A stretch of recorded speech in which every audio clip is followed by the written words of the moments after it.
everyone, and welcome to another episode of the Performance Cafe. It's really great to have you here. Wow, I've just come back from leave, and everyone that I am talking to, while I'm feeling upbeat and happy, everyone else is feeling like overwhelmed. It's the end of the year. Like the retail sector, places like spas, salons, hotels, accommodations, restaurants, everyone's like, we're exhausted and we're entering within a month or two our busiest period ever. And of course, as things would go, I'm coming back and I'm all bright-eyed and bushy-tailed because I've had a week of leave, sorry. And this is a hard one learning about just taking a little bit of break just before the busiest time of the year arrives. And I was thinking, we're talking a lot this past couple of weeks about how do coaches help? Because I think a lot of people hear about life coaches, business coaches, executive coaches, don't know what they actually do and how they do it. So I'm helping you out with a couple of topics here and showing you maybe how do coaches work? How do we do these things? Today, I don't have so much of a case study. I've just got a little process flow to talk through with you. But of course, if I do mention a name or an instance, the name and the instance are the instance is real. The name will be fictitious and probably like an amalgamation of a couple of people. And where do we stop? Well, let's take a look at what does it mean to feel overwhelmed, right? Because I think the word busy gets used quite a lot. And so everyone's used to being, I'm so busy. I'm busy with the kids. I'm busy at home. I'm busy at work. I'm busy at school. I'm busy at uni. But when it comes to overwhelm, we're talking about state. And the dictionary says overwhelmed is when you feel buried or drowning. Just think suffocating, right? I don't think any of these two options exclude suffocating. You are literally suffocating. And when you're suffocating, the most important part is that not only does it mean that you're busy with things, suffocating means I'm not getting air. I'm not getting time for me. I'm not getting what I need from this. And that is why when people use the word overwhelm, it's a bit of a trigger to me. It's a bit more important than someone saying, oh, I'm just busy. I'm just busy. I also think with everyone being so busy, busy doesn't really exist anymore in the extremes that we thought it did. So how do we go about dealing with this overwhelm? So the first place where coaches can help is by sitting there. It's an interesting thing. One of the books I read on coaching said you can go and talk to a lamppost and you'd still get a positive outcome, right?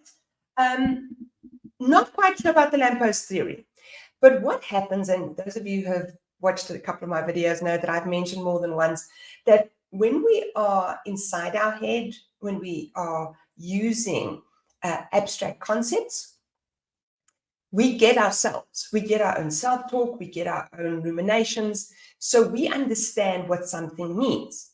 The moment, however, that we have to explain it to someone else, we've got to move it from one hemisphere to another hemisphere, because you see, logic and verbal abilities come from the left side.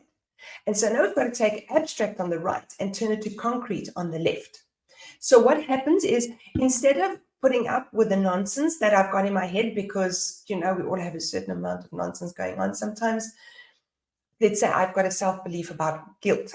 I'm guilty. I'm guilty because I don't work hard enough. I'm so overwhelmed, but I don't work hard enough. I'm so overwhelmed, I never achieve anything, okay? The moment that we put it from the one side of our head into the other, we've got to say, oh, actually, I feel overwhelmed.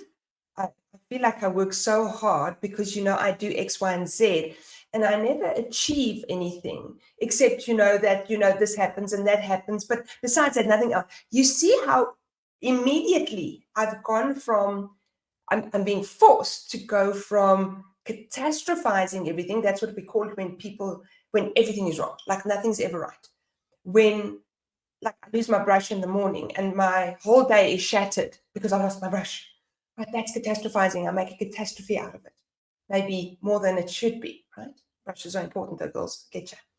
So what happens is, when I'm moving this from abstract to the concrete, I am having to reduce how much I catastrophize, because I actually have to be quite certain of what I want to say, because I'm all of a sudden framing it into how will that person understand it. And so the catastrophe of my brush is not going to sell. My catastrophe of working so much but nothing ever gets done is not going to sell, because that person's going to say, but you said nothing gets done, but now you're saying 2 or 3 things that get done, and they were quite big, and nothing else happened, but how important are the other things? So you see what happens. The moment that you speak this to someone who's actually listening attentively and not judging you, already we're starting to work on helping you with the process. The next thing is the moment that I say to you, or someone says to me, but hold on, you just said this thing and it doesn't make sense. It forces me to stop and reflect. And what I find is that we're so busy being busy, even when we are learning things, even when we're reading books that are going to help us do, like self-help books and books on personal growth and personal development. We read the book and go, oh, I learned from that, and we put it away. So I'm very influenced by Jim Kwik right now. And one of the things he says is, when we are reading something, we should ask, what is this? What does it mean? How will I use it? And when will I use it? So that you're forced to reflect and then actually go and use it. Because knowing, as you all have heard me say, is not doing. We know a lot of stuff. We know we shouldn't eat that extra piece of pie. We know we shouldn't drink and drive. We know we shouldn't speed when we're driving. We know we should be prepping for that exam 2 weeks beforehand. And yet, we find instances of people doing it over and over again, even to their detriment, and going back and doing it again.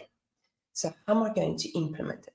How am I going to take this knowledge and turn it into a behavior, into an action?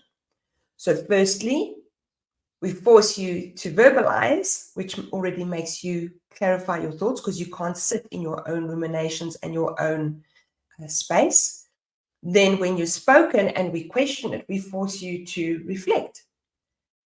Now, by that time already, a lot of work has actually been done, because a lot of things that happen and that catch us in life is around our belief systems. And our belief systems, when we're not expressing stuff to other people, our belief systems reign supreme. And then when we are questioned, that's another opportunity where we're not just reflecting on that thing, but we're also reflecting on the belief system that made us believe that thing.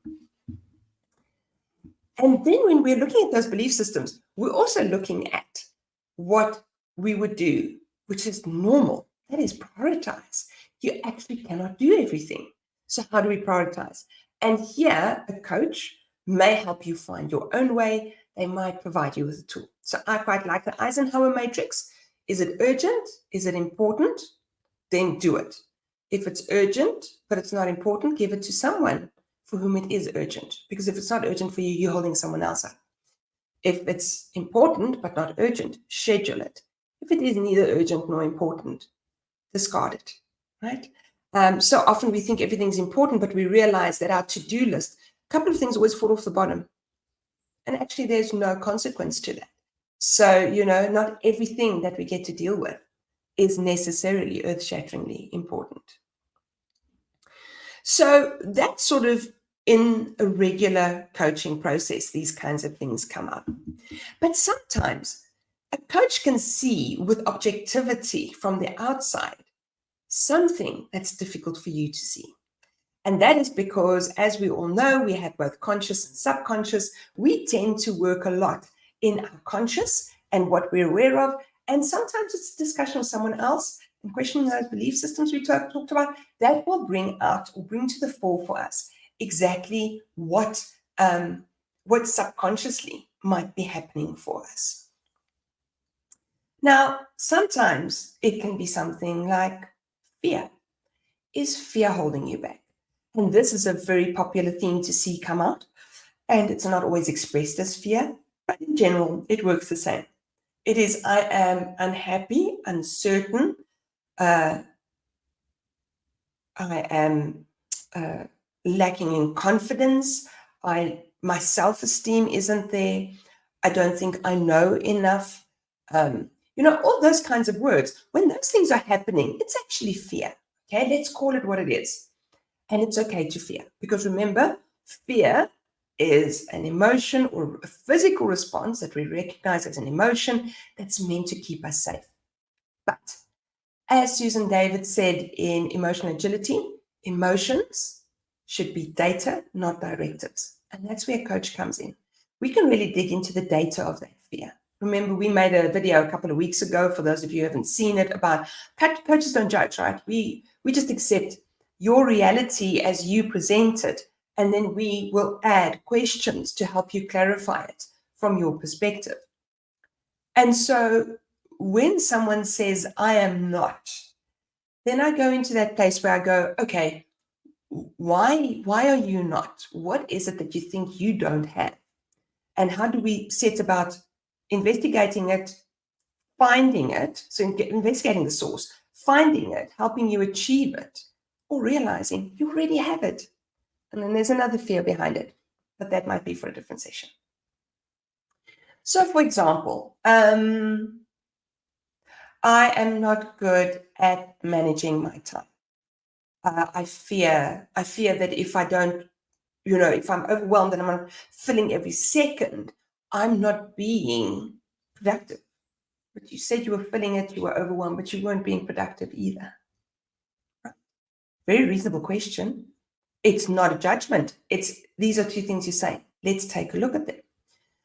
Then the client might say something, yes, because at the end of the day, I go and take a look at my diary. And I take a look at my diary and everything that was in my diary and what I've done in the day to feel that I've achieved something. So the coach would ask, where does that come from? Why is your diary showing you what is productive? What is an achievement? You see, because often as coaches, we know that we, as humans, sometimes as coaches ourselves, we don't diarize self-care. We don't put in we don't put in our diary when we go to the doctor unless we're ill. But, checkups, no. We don't put in our diary when we're going to go and exercise, or when we're going to go and meditate, or any of those things. When you go to the spa for an hour to, detangle the knots that the calendar that we're watching has given us. But why? Why is it that the calendar is all important? Besides the fact that we don't diarize absolutely everything, and especially not time for ourselves, why is the calendar? What is your idea of being productive? Because you see, if you don't understand what productivity means in your schedule or in your scheme of things, then you also cannot understand what to put in your diary, because you won't understand what the important stuff are. So go back to the Eisenhower matrix, you might be doing everything, whether it's urgent or whether it's important, immediately, and then feel like you're not getting the urgent, important things done. Okay, so from that perspective, coaching is speaking, reflecting. It's about tools, but it's also about a deeper dive into the subconscious and those belief systems that are keeping us back. And so that is all I have for you today on managing overwhelm. And I hope that it's going to give you a couple of pointers to self-coach, and B, also show you, reach out to that coach you've been thinking about. We always love to help. It is our calling.